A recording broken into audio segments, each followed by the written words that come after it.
Today on The Social, the truth hurts. Grammy award-winning singer Lizzo reveals she lied for years about losing her virginity.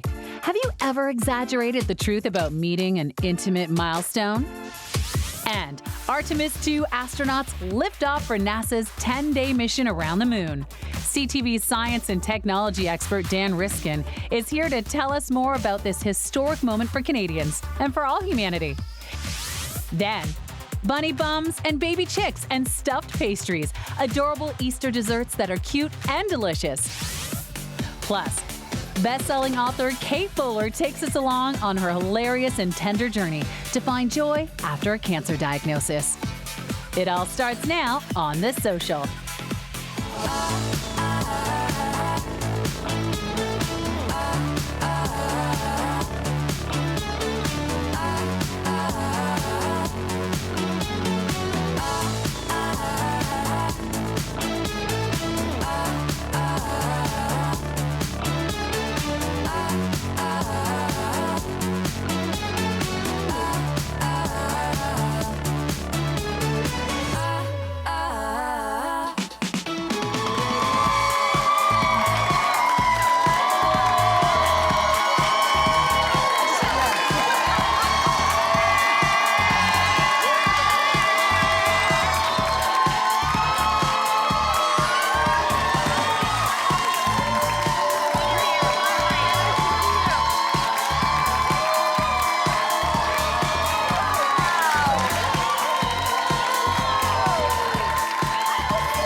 We are absolutely thrilled to have designer and TV host Debbie Travis.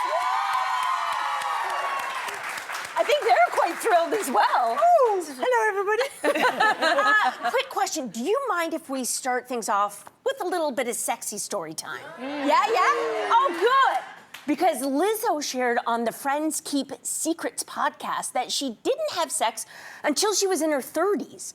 And it's a relief now not to have to lie about it anymore. Can you relate to lying about meeting those intimate milestones, Debbie? Well, what I like about this is that nothing has changed. I mean, you know, it went through all generations. I think we either lied because we didn't have a boyfriend or we weren't getting it, or we lied because we were getting, you know, too much and you were hiding it from your mum. Speak for yourself. And I used to send myself, when I was 15, 16, I used to send myself Valentine's cards because I didn't have a boyfriend. Oh! I still do. But I think it's nice, you know what, that she's come out because it takes the shame away, doesn't it? You know, she's been truthful about it. Yeah. Makes people feel good. No, listen, I totally relate. And actually, if I knew what I know now, I would have lied just like Lizzo did. Because out of my friends, I was the late bloomer. I hung out with a lot of loose women. Actually, no, I didn't. But I thought I could share with my girlfriends because I'm like, you know, I'm talking to the girls, and I got so much judgment. Some of them didn't believe me. They're like, come on, you've done it. And I was like, why would I lie? I'm talking to my girlfriends.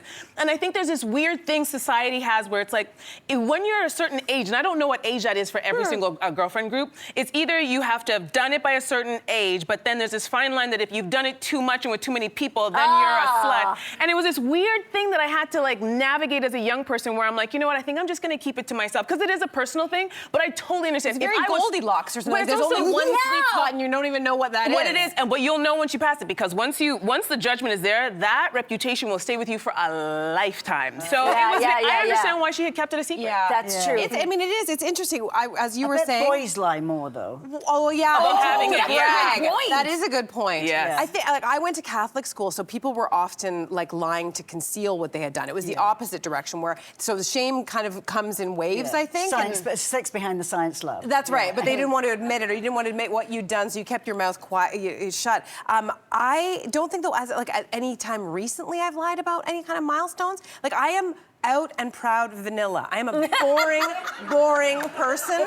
Despite the fact that I talk about sex all the time, missionary position is great. There's nothing wrong with it. There's a million things on the buffet of sex that I will never do, and I am proud to say that. I'm not embarrassed at all. I love that honesty. You know? But do you feel like sometimes when you're talking to friends, even at this stage of your life where you're in a long-term relationship, where there are certain things you'd be like, I'm not going to tell people that I enjoy that because I don't want the judgment? No, I don't care if they judge me in any different direction, because to me, when people judge other people, it's because either A, they think that what you're saying is, like, I've low-key judged people because I don't think what they're saying is truthful. And I don't like it when I hear people saying that they're doing things because they felt like that's the performance of sex, or that they expect other people to do it, or they did it because they thought like their boyfriend wanted it, or whatever it is. But I don't care about judgment when it comes to like my own. If I stand behind it, like I live for it, I'm You're good with it. I am. Well, I met a sex therapist once, and I said to her, what is on a plane, as you do, and I said, what's the most common question you get? She said, oh, without doubt, the most common question is, what is normal? Yes, how many times What is do you do normal? it? Yeah. So I was like, So, you know, a little drink, and then I said, so kind of what is normal then? She said, oh, I don't know, Debbie, like once a week. I went, that much? Okay. Oh, my. So we're moving on to this. The question is, would you be disappointed if you found out a ghostwriter had written your favorite memoir? Okay? Check out what Lisa Rinna had to say on Reese Witherspoon's Book Club podcast. I don't write my own book. I have to have a ghostwriter because I am not a writer, and that's just the truth. They had my voice. They had an idea of who I am and my whole career. And I just took a risk, and it turned out to be a very cathartic, very great experience. I had so much fun writing this book, and I've never had fun writing a book before. So is finding this out like kind of ruining the book for you? What do you think, Debbie? Well, somebody who's done quite a lot of books. Yes, you have. Well, I did 8 decorating books. Then I did a book called Not Guilty, where I did have a ghostwriter. You did? I did. And so you talk to them, right? Yeah. And you tell them all this stuff, and then they write it. And my editor, who's an amazing, amazing editor at Random House, actually said, you know, it's not your voice.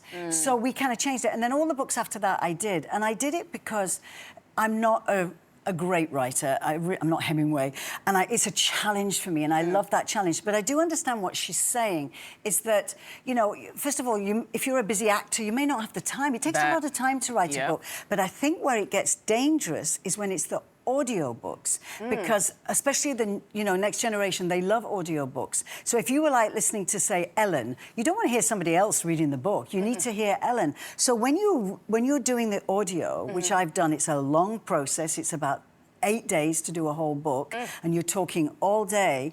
You know, you're talking in your voice. So if you're reading somebody else's, It's worse. You're going to trip up. You're going to trip up. You know, something just occurred to me when Lisa Rinna said, I'm not a writer, but I'm writing a book. And then when you said writing a book is incredibly hard, there's kind of a disconnect to me. It's like, well, if we're reading someone else's version of you, then what am I buying? It feels like I'm buying merchandise, not like a book. Or like, and what other industry would we say this in? Like, I'm going to paint a self-portrait, but I'm not going to hold the brush. You hold the brush. But here's the deal. We're in this weird time where we have a lot of people who are famous for doing nothing. And those are the influencers and these people on reality TV shows. And now part of that fame is that you have to have a book. And most of these books end up on New York Times best-selling lists. Yeah. And so it doesn't That's surprise... a good point. Right? It doesn't surprise me that she had a ghostwriter, because she's right. She's not a writer. It would take her too long, and she probably doesn't have the time because she's going on to another show.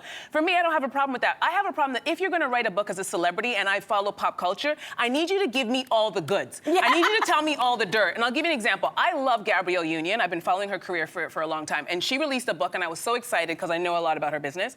And then she left a very important part about when her and her husband, Dwayne, had a little bit of a break. He had a child with another woman. Right?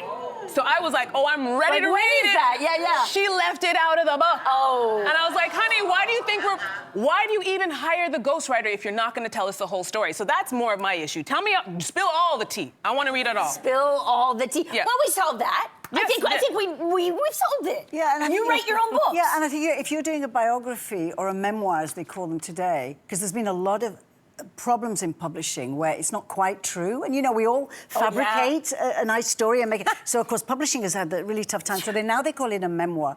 And the thing is, if you need to be very brave to do it. Yeah. And if you're not brave, don't do it. I think that's an excellent You're not point. ready to That's spill an the tea, excellent- don't And if even you can't boil write, the maybe water. don't write a book. Moving on, it's time for a quick break. And then we've got a real head scratcher coming up. More young women today believe that a wife should obey her husband. Feels like a dramatic shift back to traditional gender roles that we haven't seen in generations. So we're going to try to make sense of this when we get back.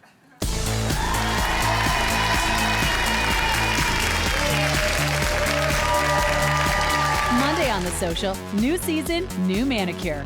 Nail trends for warm weather with nail artist Candace Knights.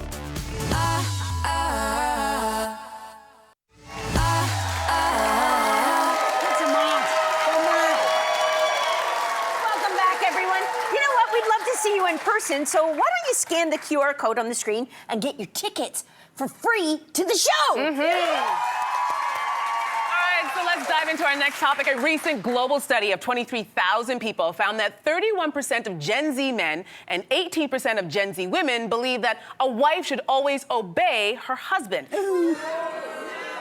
Listen, I didn't say it's a study, all right? So a stark contrast to the fact that among baby boomers, only 13% of men and 6% of women agree with this. So do these findings surprise you guys? Yes. This is bizarre, right? Yes. Yeah, what do you guys think? It is surprising, it's shocking, it's depressing, it's all of the things. But I think we have to keep in mind, first of all, that this is a global study, and I'm just gonna come right out and say it. There are many places around the world where religion and archaic ideas around gender have conspired to push women down and continue to. And we should all be aware of that, and so some of that idea might be coming from that. But then I think there's also this influence of TikTok and this new generation of social media where we've seen this popularization of the idea of the trad wife. Yeah. And I also think that there's a little bit of a kind of misunderstanding about what we mean by submissive. I was having this conversation with our lovely hair person, Keisha, backstage, and she was talking about how I thought immediately when it was like being submissive towards a man, that means you are giving him all your money, exactly, obeying everything, giving up sex. She didn't see it that way. She's like, if I chose a partner who was a leader and wanted to take care of me, she didn't see it as somebody saying that she has to do everything that they say. Driving the bus, you drive then. Yeah, exactly. It's like there was a sort of like a middle ground that I hadn't considered. Because I immediately bristle when I hear this word. It's a horrible word, and I'm always shocked about the percentage of men, because what's really shocked me over the last few years as a mother and a wife and everything of men, I have a lot of men in my family, is we've been knocking men a lot, and there are great men out there. Yeah. But all we hear about are the crappy ones. But I think it's coming out of this guy, this macho... Andrew Tate? Yes, that The movement. Andrew A Tates lot of the of it's world. coming out of that. The manosphere. As it's my 40th anniversary this summer of marriage. Oh, congratulations. For me, it's a partnership, you know? Yeah. It's like, you do the supermarket, I'll peel the potatoes. You clean the toilets, you know, and that's what a good relationship is. And this is a very dangerous... There's nothing wrong with having a trend.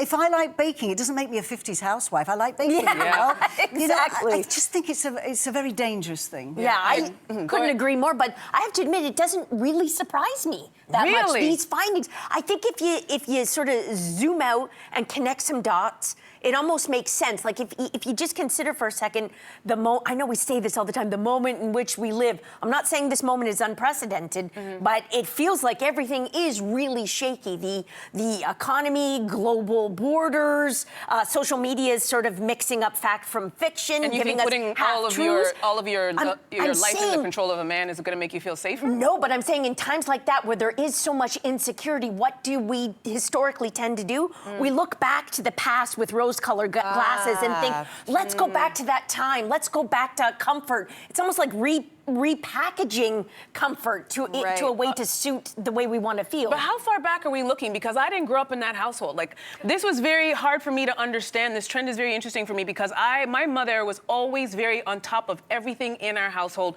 from the finances to what vacation we went on. So I grew up with that. And then also I didn't go from my parents' house to my matrimonial house. I went from my parents' house, and they allowed me to stay there so that I could have the money to buy my own properties, so that I could make those big decisions for myself. So when I'm hearing this, like, this generation wanting to find a partner who's smarter than you, more competent, so you can just sit back and relax, I'm like you said, that sounds really dangerous. So have somebody make all those decisions in your life, to me, is very bizarre.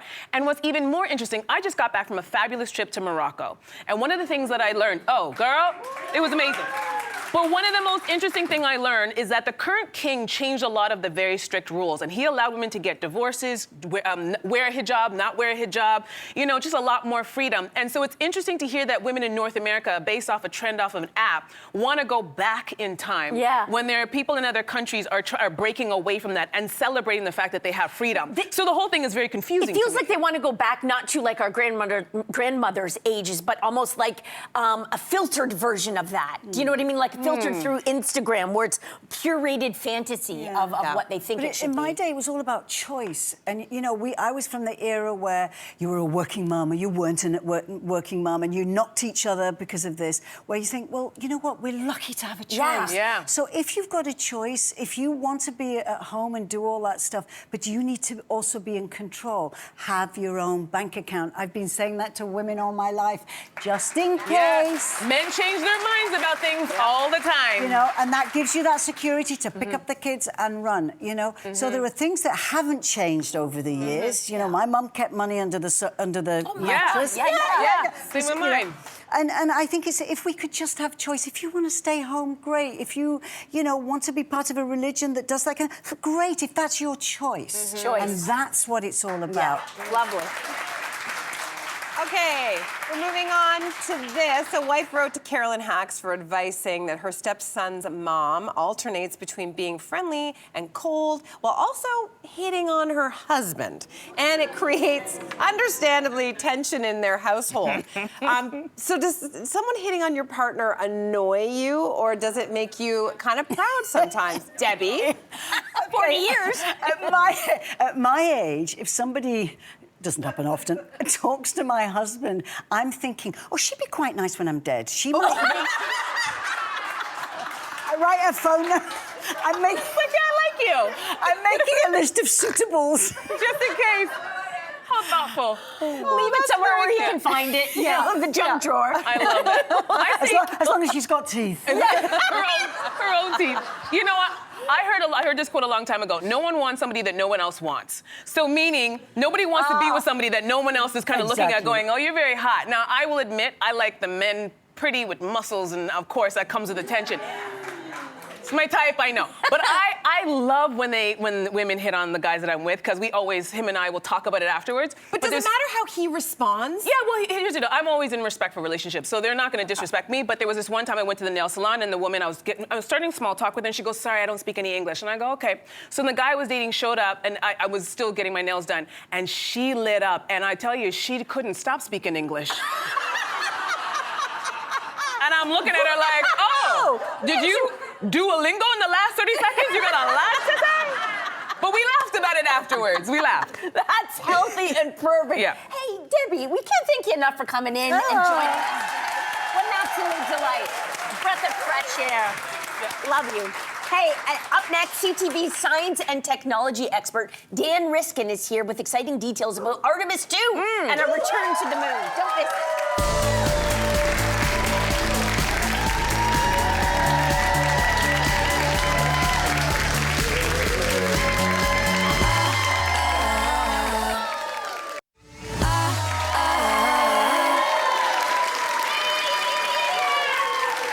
Everyone. With the launch of the Artemis 2, 4 astronauts, including Canadian Jeremy Hansen, are on their way to an historic flyby of the moon. And if all goes according to plan, on April 6th, these 4 brave souls will fly deeper into space than any human has gone before. Wow. And here, exactly. And here with more is CTV science and technology expert Dan Riskin. Good to see you. Oh, what a time we're having, hey? We're in space. We're in space. This is like, I feel like this is like the Academy Awards of your world, right? This What is are like even the Academy Awards? I don't know. Nothing compared to this. This is such So an exciting. amazing time, and it's just wonderful. What's happened that I've seen is that a lot of people who just did not have this on their radar have been swept up in this and said, oh, this is really cool. And we're feeling this pride. And when that thing took off and we knew there was a Canadian on board, and not just a Canadian, but this will be the first time that there's a mission to the moon that includes a woman. Yeah. The first time, hello. And a person of color.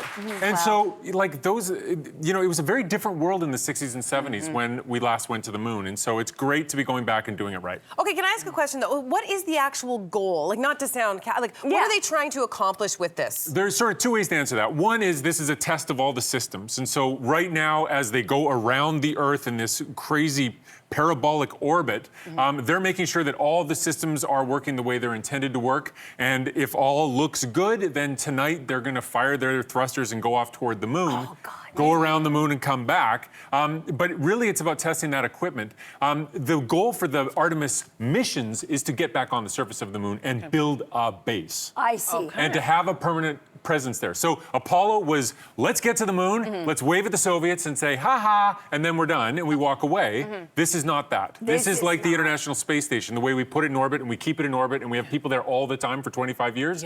That's what they want to do on the moon. That's the ambition of this goal. Okay, very cool. Yeah. Now, we want to show a NASA animation, and it shows the trajectory of the Orion spacecraft. How close will they get to the actual moon, and what will they be doing when they actually get there? Did you notice the way the moon was like just going by and they just happened to get there at the right moment? That's one of my favorite things about this, and that animation showed it perfectly, which is that when they push off tonight to go toward the moon, they're not pointing at the moon because the moon's moving. They have to point to where the moon's going to be. That's so cool! That's right, it is cool. Yeah, it is. I love it's amazing. And so they've done all the physics. So they're like, and it's just, but when they get there, they will get so close that the gravity of the moon will grab them and slingshot them so back. they can turn off the gas. There's no gas. After today, they fire the gas. They're just a free-falling ball in space. They're like an asteroid. So right like now. a couple kilometers away from the moon? They're going to be, I think it's 7,000. I can't remember the exact number. But in space terms, that's close. It's close, but it's quite far. And so that sounds like it's not as exciting, but actually, in some ways, it's more exciting. They will be farther from the Earth than any human has ever been before. Wow. They will be so far from the moon, looking back at the moon with the Earth behind it. And the sun will be lighting up that backside of the moon, and that was not the case for the Apollo astronauts. Apollo missions were all done so that the sun would be on the front of the moon so they could pick landing spots with their eyes. Right. And so this time we've got the sun lighting up part of the back of the moon. So their eyeballs are going to see a part of the moon that no human eyeball has ever seen before. And the mission has this, 20-minute window where they lose connection to ground control because there's a moon in the way, and they have some free time to just take pictures and soak it in. That's incredible. I'm glad they do, because that's what we need them to do. There are humans up there living this for us. I don't know what's more exciting, like the mission or watching you talk about the mission. You're so charged up. I love it. The mission is more exciting by far. Yes, but watching you talk about the mission is equally exciting. All right, awesome. so let's take a look at Jeremy Hansen's final message before the launch. It's 12:30 a.m. It's the day of launch, so it's time to go to bed. I get about 9 hours of rest before I need to get up and start getting ready to head to the launch pad. But Canada, I am thinking of you, and I am hoping that all of you see your greatness reflected in this journey around the moon. I'm just so proud of all of you. You, Jeremy. So, Dan, break down, what is Canada's role in NASA's Artemis moon mission? I have to stop crying from that little message first before I can answer. I mean, I feel so much emotion, right? And I think the emotional piece of this, Canada has earned that seat. We aren't just part of the Artemis mission. We've been part of what NASA has done. We built the little feet on the Apollo landers. When the Apollo landed on the moon, it was Canadian pieces that were touching the surface of the moon. So we have been there all the way through. We've built, the Canadarm, Canadarm2, Canadarm3. We've had specialists. Capcom is a Canadian who's on, working at NASA talking to the astronauts through their setup. So we've played a role all the way through, and for this one, it really is just Jeremy Hansen and his presence that is our big contribution. All right, Jeremy. Yeah, no kidding. He is a great story, too, of just like, you know, being a child and obsessed with all this. But anyway, more than 50 years ago, the crew of the Apollo 8 captured one of the most iconic photos in human history when they took this shot of the Earthrise as they orbited the moon. So, yeah, you were talking a little bit about this. Is this part of what the mission is hoping to see that the astronauts on, see something different that these ones didn't? I think it matters that a human is going to see it.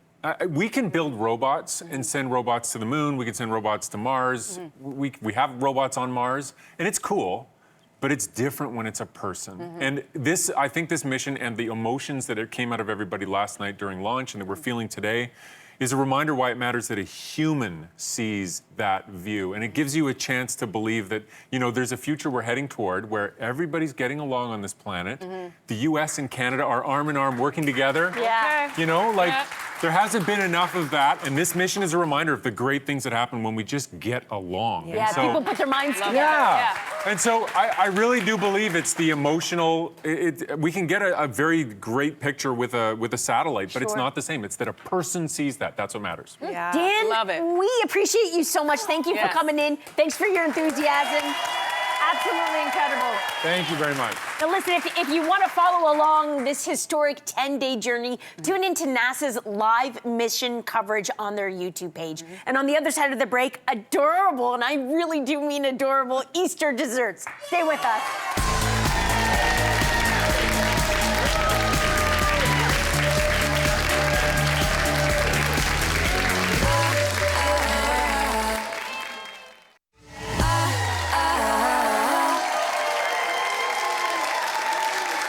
Welcome back, everyone.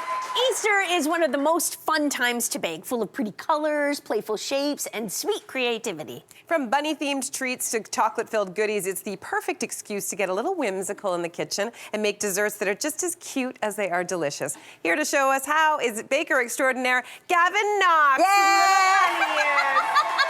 So cute. Okay, Gavin, what is it about Easter that makes baking especially fun for you? Okay, so this time of year, Easter is full-on whimsical and fun. Yeah. I mean, you can really lean into it. It doesn't have to be about complicated recipes or cutting-edge techniques. It should be fun. So cute, adorable, they're all the buzzwords that can go on. Yeah. So what I brought here today are some really kind of pretty desserts and adorable ones that are easy to make, and you can whip them up in no time. Well, we're starting with something that is so adorable, I can barely even look at them. They're little bunnies' bums, you guys. You tell us about them while we, we're starting we here? dig in. We're here. We're We're starting here. here. We're starting with the dish. We're starting on the big one. Yes, the big bunny bum. Big bunny Tell bomb. us about this. So yeah, this is basically a twist on the quintessential party favorite, a cheese ball. So what you've got here is almost like a cheesecake ball, if you like.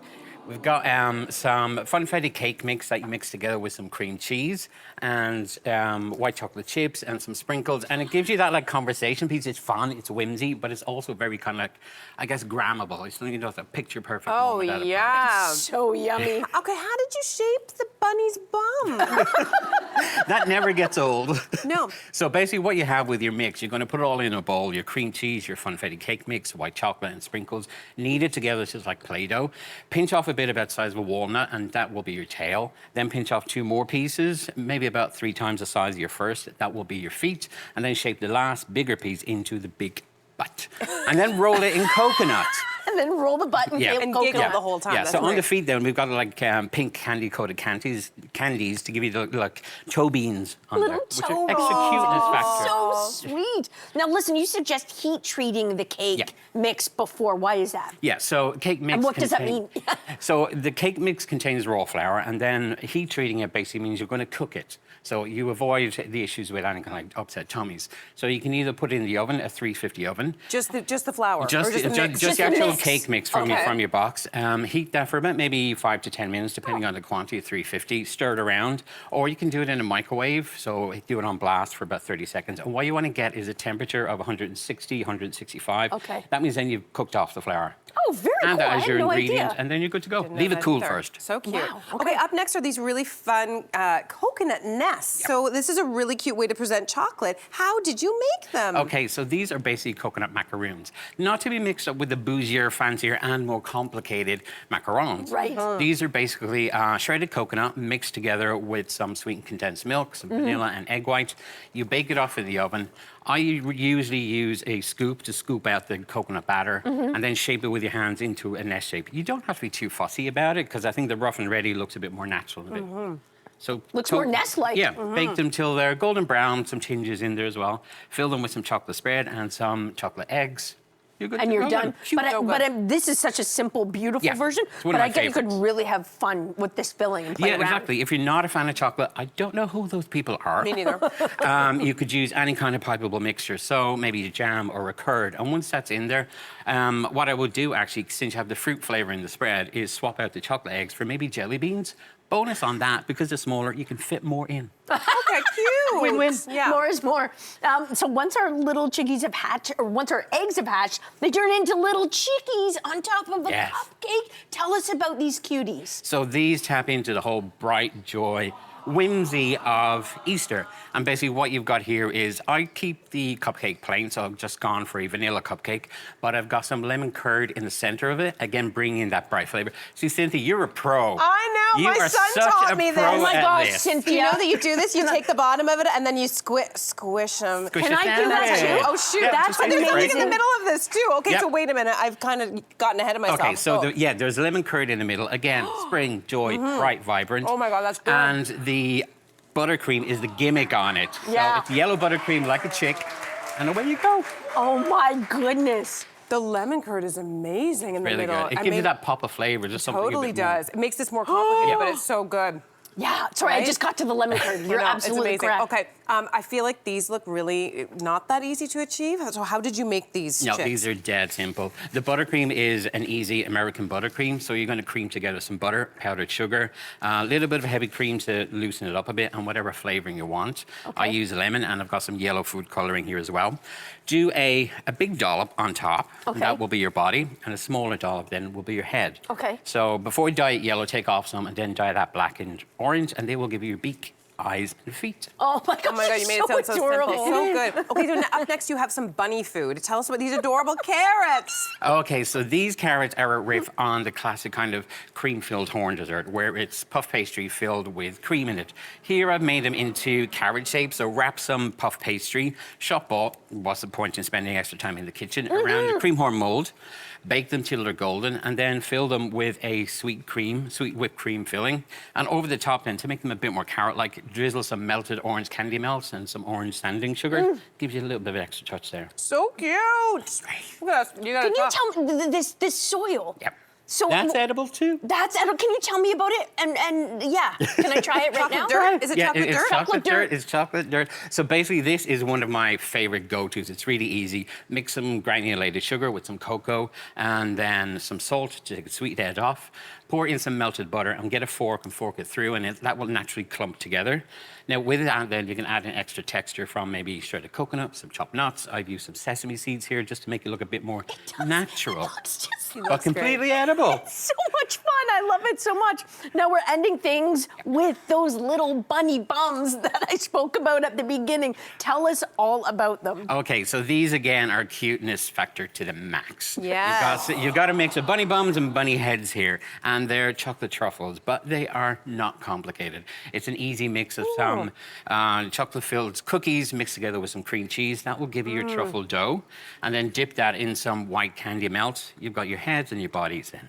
So cute. Yeah, no, it's really delicately, like the little pink in the ears. How did you decorate their faces? Okay, bums? so again, this is one of those things that looks more complicated. The ears and tails and feet are all mini marshmallows. You just cut them in different ways. So the ears, you cut the mini marshmallow on the diagonal, which creates a sticky side, which you can dip in pink sanding sugar. And then the tails, you use white chocolate to stick on. The feet stick on the ears. Oh, and then just pipe on the decoration. You are so creative. You are Oh, so I love creative. it. This is my absolutely goodness. incredible. Thank you, Gavin. Adorable, sweet treats. I feel like everyone's going to have an amazing, happy long weekend, Easter weekend, everyone. After the break, best-selling author Kate Bowler is here with tips on cultivating joy. Don't miss it.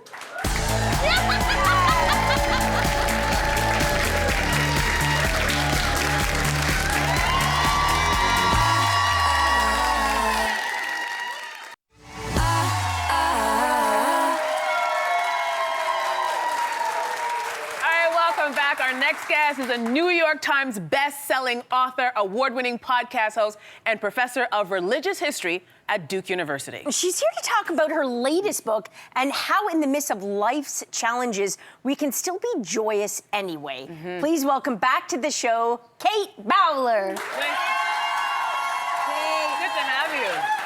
Kate, we're so happy to have you here. And you know, we're going to start with you. You're going to paint this picture. You just gotten your dream job as a professor at Duke University, married your high school sweetheart. You also found out you were having your first child after years of infertility, and then you were confronted with this life-altering diagnosis. Walk us through what happened. Yeah, I just had one of those seasons in my life where everything was beautiful and came together, and then out of nowhere, with no cancer in my family, I got a stage 4 cancer diagnosis. Stage 4. And it was just like my life was stripped down to the studs. And in those moments, there's really only one bright side to catastrophic sadness, is that everything becomes really bright and beautiful. Oh, wow.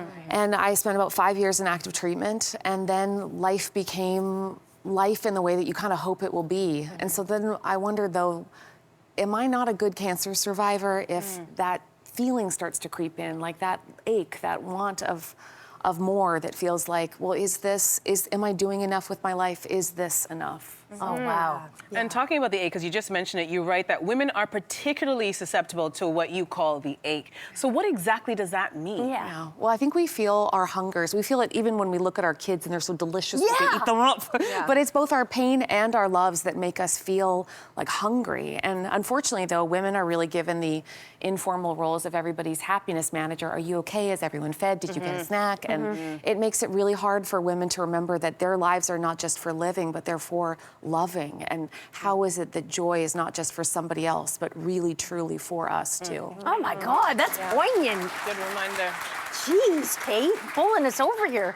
Hey, listen, on your very last day with your therapist, you write about how he was writing something down, and you thought he was writing out a prescription. But was he? Yeah, I thought it was medication, but he wrote, "For all the joy in the world."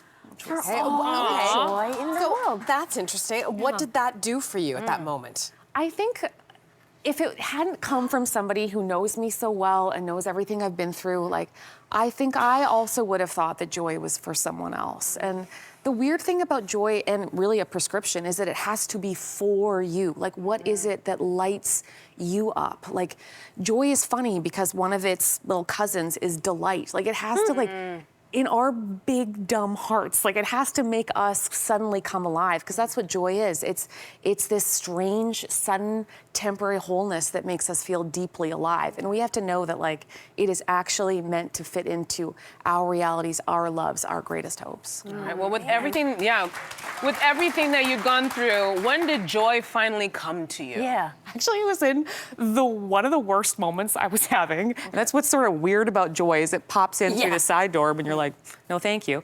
I was in the hospital. I was coming off of a really difficult surgery, and the doctor I hated most came in, and I was ready to go home and with my little to-go bag, and he's like, I'm here to take out a surgical drain in your stomach. And I was like, that's weird, because I don't have a surgical drain in my stomach. I just have a Band-Aid, and I'm leaving now. And he's like, actually, we're gonna have to do some kind of procedure right now. And everything in me just wanted to say, no, thank you. Like, I've already been through enough. I don't want to do this anymore.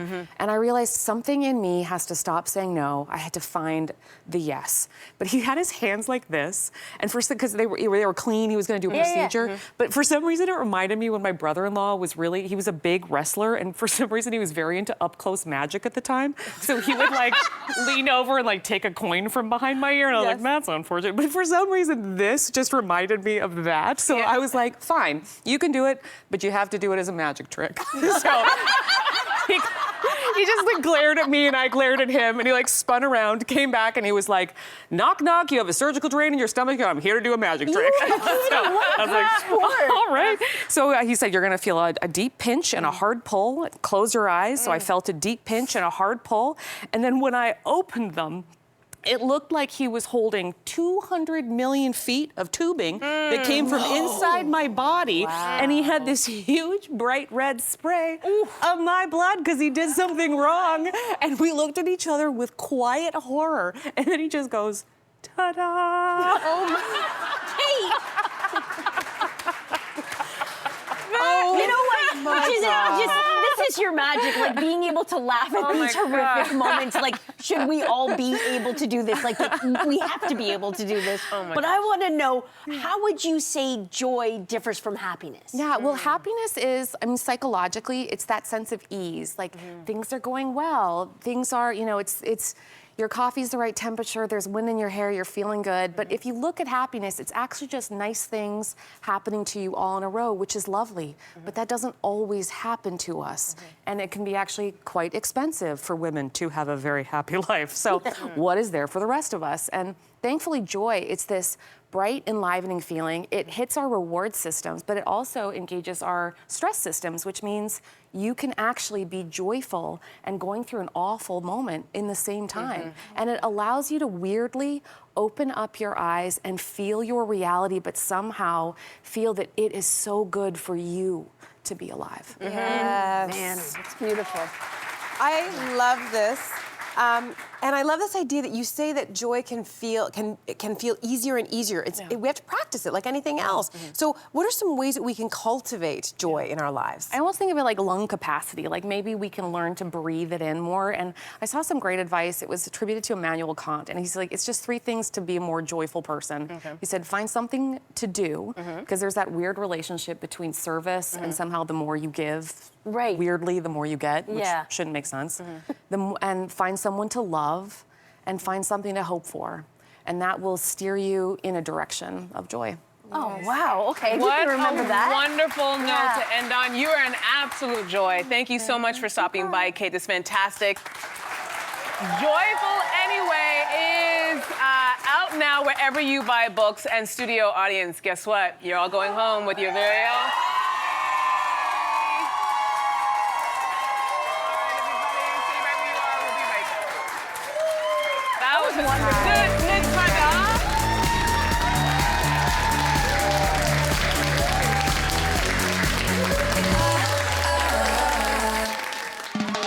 There's never a dull moment at The Social. We are going to have one heck of a time. With hot takes and fiery debates. I'm too old for Leonardo DiCaprio anyway. We dive headfirst into juicy conversations. Where are his wild oats now? No topic is too messy. I'm gonna blame all of the boyfriends that I've had. No discussion too heated. That is an invasion, in my opinion. Just real talk and fresh opinions. Watch The Social, weekdays at 2 p.m. on CTV.